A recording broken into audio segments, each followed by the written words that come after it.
Այսօր ես եկել եմ Քոնեկտիկուտի Շերման քաղաք։ Առաջին հայացքից այստեղ ոչինչ առանձնահատուկ չկա։ Փոքր քաղաք է, անտառներ, լռություն, նեղ ճանապարհներ, բայց հենց այստեղ են անցել Արշիլ Գորկու կյանքի վերջին տարիները, եւ այսօր ես ցանկանում եմ տեսնել այն վայրերը, որտեղ ավարտվեց նրա ճանապարհը։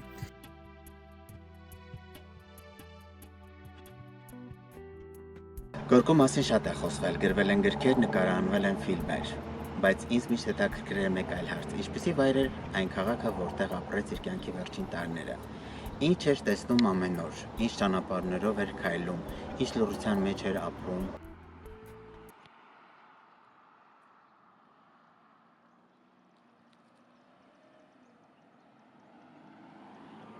Տարօրինակ է, այսօր Շերմանում շատ մարդիկ չգիտեն, թե ով էր Արշիլ Գորկին, բայց աշխարհի խոշորագույն թանգարանները նրա անունը պահում են իրենց պատերին։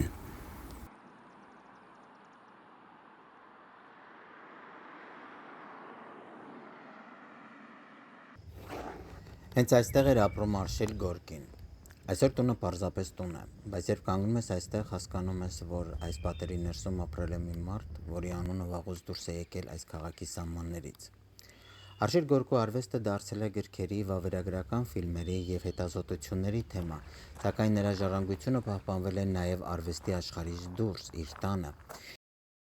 Շերմանի պատմական ցանկերի համաձայն տունը կառուցվել է 1802 թվականին և համարվում է քաղաքի առաջին տներից մեկը։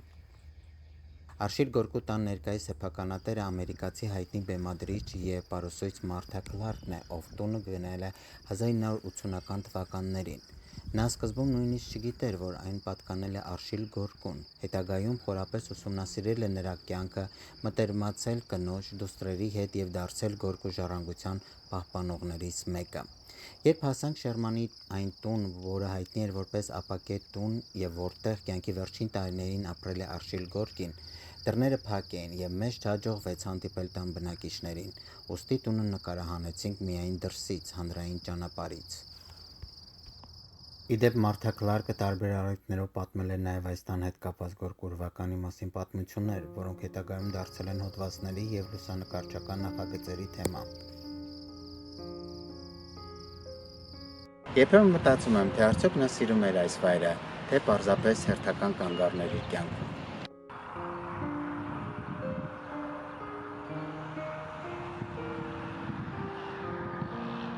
Մարդ կարող է փոխել անունը, կարող է փոխել երկիրը, կարող է փոխել լեզուն, բայց հիշողությունը չի ենթարկվում ոչ մի սահմանային անցակետի։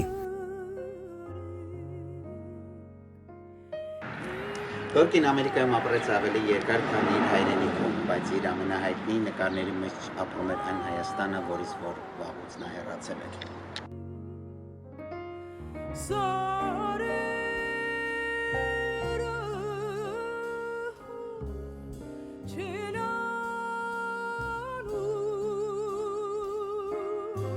Գորկու կյանքը հեշտ չի եղել։ Ցեղասպանություն, կորուստներ, մոր մահը, գաղթը, երկար ճանապարհ դեպի Ամերիկա, բայց որքան էլ նա հեռացավ իր հայրենիքից, թվում է հայրենիքը երբեք չհեռացավ նրանից։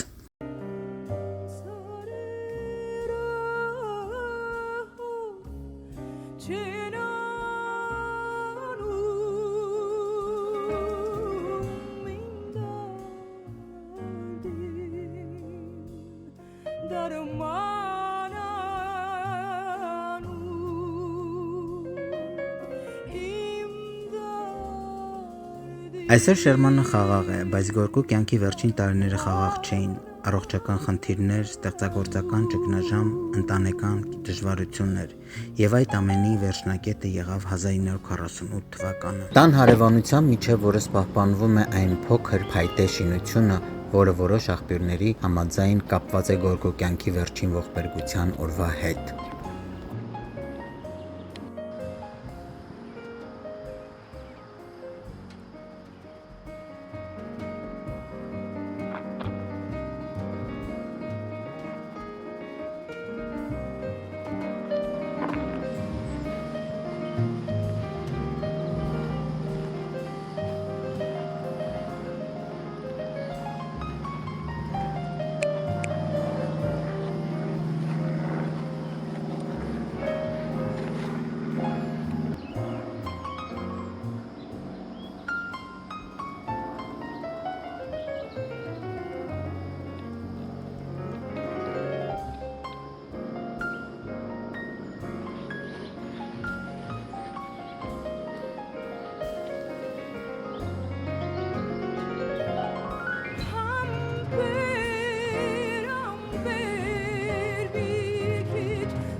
Արշիլ Գորկու վերջին հանգրվանը։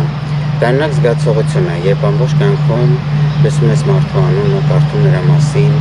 զմայլվում եւ նայում նրա արած աշխատանքները եւ գործերը եւ մի օր կանգնում նրա գերեզմանի մոտ։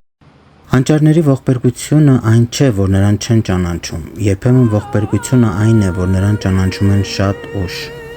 Արվեստի պատմության մեջ Գորկին հաղթեց, մարդու կյանքում ոչ, եւ այս երկուսի միջև թաքնված է նրա ողբերգությունը։ Ես շարման եկա ոչ թե Գորկու կենսագրությունը պատմելու համար, դրա մասին արդեն շատերն են խոսել։ Ես եկա տեսնելու այն քաղաքը, որտեղ անցան նրա կյանքի վերջին տարիները, այն ճանապարհները, որոնցով նա քայլել էր, այն լռությունը, որի մեջ նա ապրել էր։ Եվ անկեղծ ասած, այստեղ լինելուց հետո ավելի լավ ես հասկանում, որ մեծ արվեստը միշտ ծնվում է ոչ միայն տաղանդներից, այլ նաև մարդու ապրած կյանքի գնով։